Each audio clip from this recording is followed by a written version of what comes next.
በስመ አብ ወወልድ ወመንፈስ ቅዱስ አሐዱ አምላክ አሜን። በዓለም ላይ የምትኖሩ የክርስቲያን እግዚአብሔር ልጆች ሰላም እግዚአብሔር ይብዛላችሁ። በሳምንት ሁለት ቀን ማክሰኞና ዓርብ የምንማረው በሥርዓተ ቤተ ክርስቲያን ኤጲስቆጶሳት ሲሾሙና በሹመታቸው ጊዜ ሊያደርጓቸው የሚገባ ጥንቃቄና አስተምሮችን በሚመለከት ኤጲስቆጶስ በማስተማር ጊዜ መጻሕፍትን የሚያነብ ኦሪትን፣ ነቢያትን፣ ወንጌልን፣ መጻሕፍተ ሊቃውንትን ምዕራፉን፣ ቁጥሩን፣ አንቀጹን እየለየ የሚተረጉም ዘወትር የሚያስተምር ንቁህ ትጉህ እንዲሆን ታዟል ይላል። ይህ ሥርዓተ ቤተክርስቲያን ነው። ለምሳሌ አሁን በሉቃስ ወንጌል ምዕራፍ 24 የሉቃስ ወንጌል ምዕራፍ 24 ቁጥር 13 ጀምሮ እነዚያ ኒቆዲሞስና ሉቃስ በሚጓዙበት ሰዓት እየጠወለጉ ሲሄዱ ኢየሱስ ክርስቶስ በመካከላቸው ተገኝቶ እየጠወለጋችሁ ስትሄዱ የምትነጋገሩት ምንድን ነው? ይህ ሁሉ የሙሴ መጻሕፍትን ስላላነበባችሁና የነቢያትን ትንቢት ስላልተማራችሁ ስላልተመለከታችሁ ነው። ይሄ የምትነጋገሩበት ጉዳይ አስቀድሞ ትንቢት የተነገረለት ሱባኤ የተቆጠረለት እንጂ እንደ ውሃ ፈሳሽ እንደ እንግዳ ደራሽ አይደለም።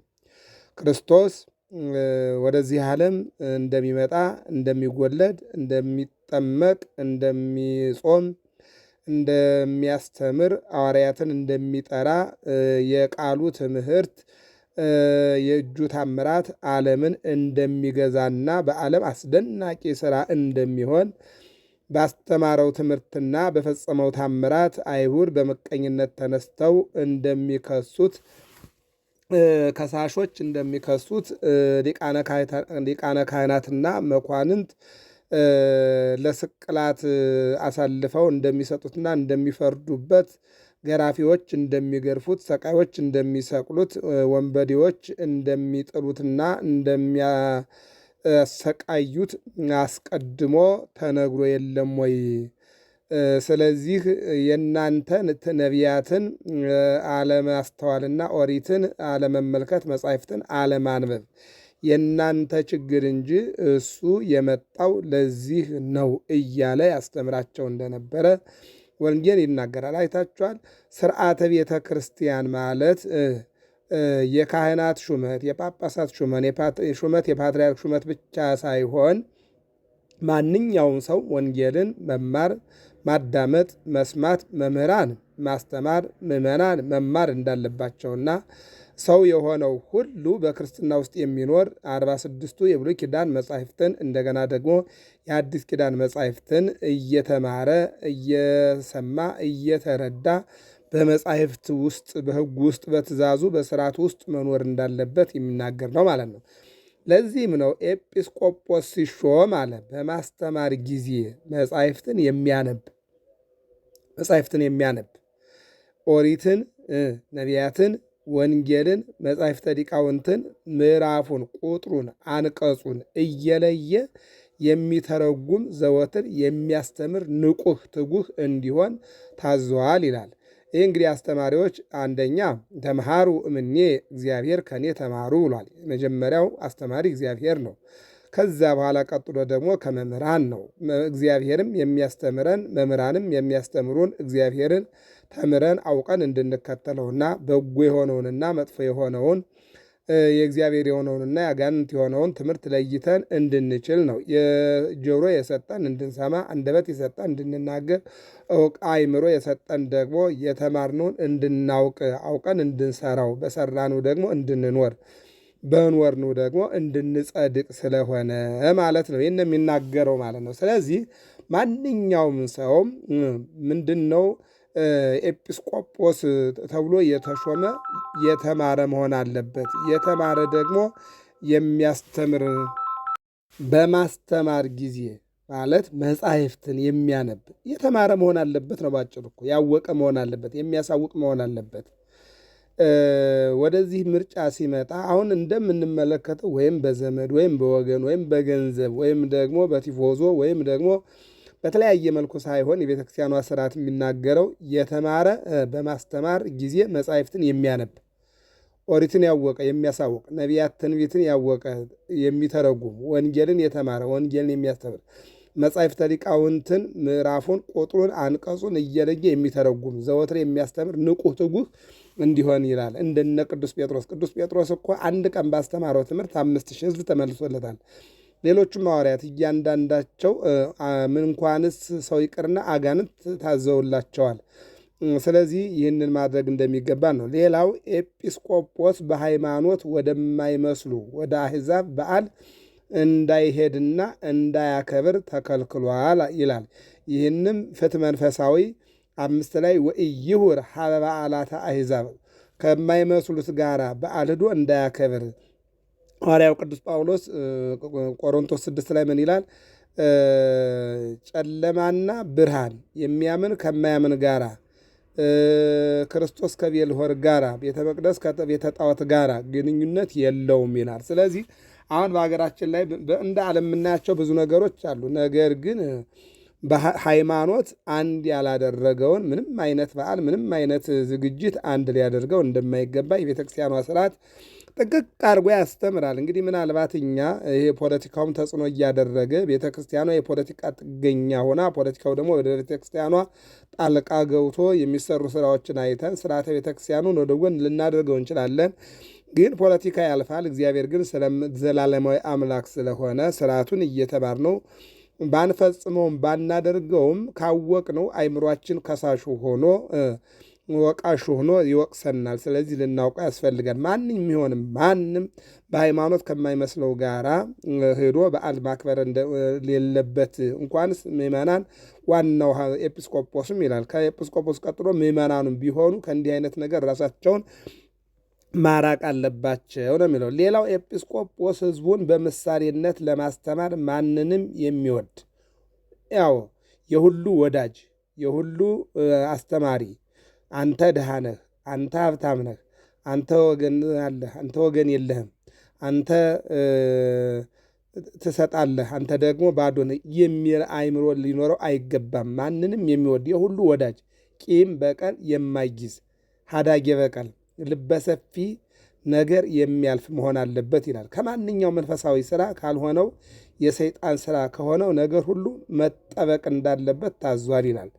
ነቢዩ ሆሴዕ መምህሩ ደግ ከሆነ ሕዝቡም እንደ እርሱ ደጋግ ይሆናሉ ይላል። አየው፣ መምህሩ ደግ ከሆነ፣ መምህሩ የዋህ ከሆነ፣ መምህሩ ሀዳጌ በቀል ከሆነ፣ መምህሩ የይቅርታ ሰው ከሆነ፣ መምህሩ የፍቅር መምህር ከሆነ፣ መምህሩ የሚሰጥ ከሆነ፣ መምህሩ የሚያዝን ከሆነ የሚማረውም ከመምህሩ ነው የሚወስደው ማለት ነው። ምክንያቱም ደቀ መዝሙሩ ከመምህሩ ወይም ደግሞ ደቀ መዝሙሩ እንደ መምህሩ ይሆናል ማለት ነው ብሎ እንደተናገረ ኤጲስቆጶሱ ደግ ከሆነ ብዙ ሰዎችን ወደሱ መሳብ ስለሚችል የእሱ ትምህርት ለሁሉ ይጠቅማል፣ ይረዳል። እሱን ምሳሌ አድርገው ስለሚጓዙ ሰውየው ወይም መምህሩ ወይም ኤጲስቆጶሱ በፍቅር የታነጸ በይቅርታ የበለጸገ በደግነት ራሱን የገዛ ወይም ደግሞ በየዋህነት የሚራመድ በአዛኝነቱና በሰብሳቢነቱ ሁሉን አንድ አድርጎ በማየት የታወቀና የታመነ መሆን እንዳለበት ይናገራል ይላል። ይህን ወደ ግስ ሲቀይረው እንዲህ ይላል። ወይኩን ፍቁረ ለኩሉ ወለኩሉ ግብር ሰናይ ዘሃሎ ላይለሰብ ለይርባሃ ለነፍሱ እስመ ኖላዊ ለመርህቀ እማመፃ ይስህቦሙ ለአርዳይሁ በከመይቤ ሆሴዕ ነቢይ በከመይቤ ሆሴዕ ነቢይ እስመ በከመ ይከውን ካህን ከማሁ ካይበ ሕዝብኒ። መምህሩ የዋህ ከሆነ ምዕመናኑም የዋህ ይሆናሉ፣ ተማሪውም የዋህ ይሆናል። መምህሩ ክፉ ከሆነ መምህሩ የጠብ መምህር ከሆነ መምህሩ ሌባ ከሆነ መምህሩ ዘማዊ ከሆነ መምህሩ ገንዘብ ፈላጊ፣ ገንዘብ ወዳጅ፣ ጣዖት አምላኪ፣ ጎጠኛ፣ ወንዘኛ፣ ተራራ አምላኪ ከሆነ ተከታዩም የሚማረውም ከሱ ነው የሚያየው ማለት ነው። እና ከነዚህ የጸዳና የራቀ መሆን አለበት ይላል። ኤጲስቆጶስ ከተሾመ በኋላ ቤተ ክርስቲያንን ዘወትር ያገለግላል። በመዓልትም በሌሊትም ስለ ራሱና ስለ ሕዝቡ ስለ ሀገሩና ስለ ዓለሙ ይጸልይ ዘንድ ታዟል ይላል። አዎ ኤጲስቆጶስ ከተሾመ በኋላ ቤተ ክርስቲያንን ዘወትር ስብሐ ለዕለትየ የሴባከ በእንተ ኩነኔ ጽድቅከ፣ ስለ እውነተኛ ፍርድህ በቀን 7 ጊዜ አመሰግንሃለሁ አለ ዳዊት። በነግ በ3 ሰዓት፣ በ6 ሰዓት፣ በ9 ሰዓት፣ በ11 ሰዓት ከምሽቱ 3 ሰዓት ከምሽቱ 6 ሰዓት በእነዚህ አመሰግናለሁ ነው ያለው። ስለዚህ ኤጲስቆጶስ ጠዋት በኪዳን 6 ሰዓት በቅዳሴ 11 ሰዓት በወንጌል ማገልገል አለበት ሕዝቡን ብሎ ነው የሚናገረው። በመዓልትም በሌሊትም ስለ ራሱና ስለ ሕዝቡ ስለ ሀገሩና ስለ ዓለሙ ይጸልይ ዘንድ ታዟል ይላል። በቤተ ክርስቲያን ብቻውን ይኖራል ማለት ቤቱን ከቤተ ክርስቲያን አጠገብ ያደርጋል። ካስፈለገው በጸሎተ ማህበር የሚረዱት 1 ሰው 2 ሰው በቤቱ ለማኖር ይችላል ይልና ወለእመ ኮነ ሎቱ ዘያሰምርው ወለነቢር ምስሌሁ እመ አኮ አሃዱ አው ክሌቱ ወውእቶሙ አሃቲ ነፍስ ምስሌሁ ይግበር በዘይትራድእዎ በእንተ ዘይደሉ። ፍትሕ መንፈሳዊ 5 ላይ የምናገኘው ነው። ይህንን የተረጎመው ስለ ሀገሩና ስለ ዓለሙ ይጸልይ ዘንድ በቤተ ክርስቲያን ብቻውን ይኖራል ማለት ቤቱን ከቤተ ክርስቲያን አጠገብ ያደርጋል። ካስፈለገው በጸሎተ ማህበር የሚረዱት 1 ሰው ወይ 2 ሰው አጠገቡ ሊያደርግ ይችላል፣ በጸሎት የሚራዱት።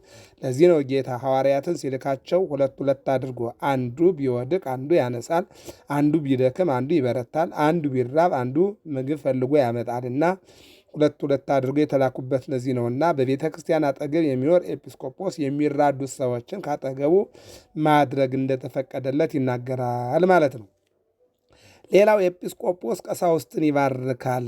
እሱ ግን በቀሳውስት አይባረክም። ኤጲስቆጶስ ይባርክ ወይባርኩ ኪያሁ። ኤጲስቆጶስ ቀሳውስትን ካህናትን ማለት ነው። ኤጲስቆጶሱ ካህናቱን፣ ዲያቆናቱን፣ ምዕመናኑን ይባርካል። ካህናቱ ግን ኤጲስቆጶስ ምንድን ነው? እሱ ግን በቀሳውስት አይባረክም። ጳጳሱን ማለት ነው። ጳጳሱን ካህናት አይባርኩትም ማለት ነው። ይባርክ ይላል። ፍትሕ መንፈሳዊ 5 ላይ የምናገኘው ነው።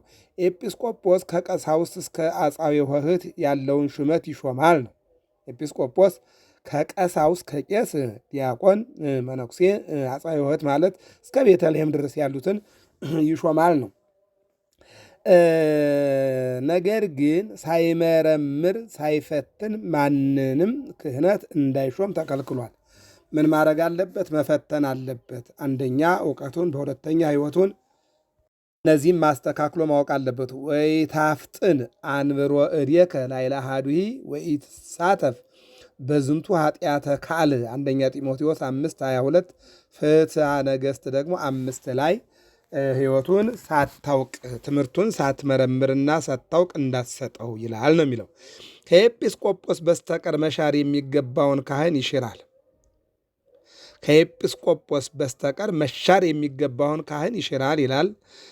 እግዚአብሔር እንደ ሾመው ኖላዊነት በእሱ ብቻ ሳይሆን በሕዝቡም ኃጢአት ስለሚጠየቅ ተግቶ ማስተማርና ሕዝቡን ከኃጢአት መጠበቅ እንዳለበት ታዟል ይላል። አንተሰ ጾርከ ጾረ ክቡደ ጽሑ ከመ እግዚአብሔር ይቤሎ ለሙሴ አንተ ወአሮን ትጸውሩ አበሳሆሙ ለሕዝብ ወሶበ መጽአ ኀቤከ ዘሃለወ ቦቱ አብይ አበሳ ኢትትሃየይ ኪያሁ ይቤ ሕዝቅኤል ነቢይ በእንተ ኤጲስቆጶስ ዘይትሄየይ እንበይነ ሕዝቡ አሌ ሎሙ ለኖሎተ እስራኤል እለ ኀደጉ አባጊሆሙ ዘይርእዩ ለእለ አሐዱ አኮኑ አንትሙ ኖሎት ዘትርእዩ አባግዕ ወአንትሙ ለሃሊብ ትሰትይዎ ወለጸምድ ዘትለብስዎ ወለመግዝእኒ ስቡህ ዘትጠብህዎ ወአባግዕሰ ኢትረአዩ ሕዝቅኤል 34 1-19 ፍትሐ ነገሥት 5 ኤጲስቆጶስ ስሙ በጸሎት ላይ ይጠራል፣ በቅዳሴም ይነሳል። ለዚህ ነው ቅዳሴ ሲቀደስ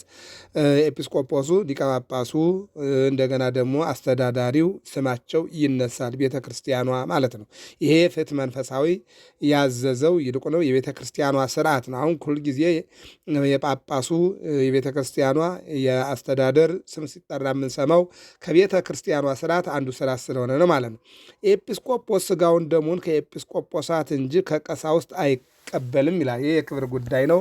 ክብራቸውን መናገር ነው ማለት ነው። እና እንግዲህ ስርዓተ ቤተ ክርስቲያን በዚህ ይቀጥላል። እግዚአብሔር አምላክ ሁላችንንም እንዲያስተምረን መልካም ፈቃድ ይሆንልን። ገብረ መስቀል ሚዲያ ነው። ሰብስክራይብ፣ ላይክ፣ ሸር አድርጉ። ስርዓተ ቤተ ክርስቲያን ተማሩ። ለሁሉም እንዲዳረስ ሁላችሁም ለሁሉም አጋሩ። ሰላም እግዚአብሔር ከሁላችን ጋር ይሁን።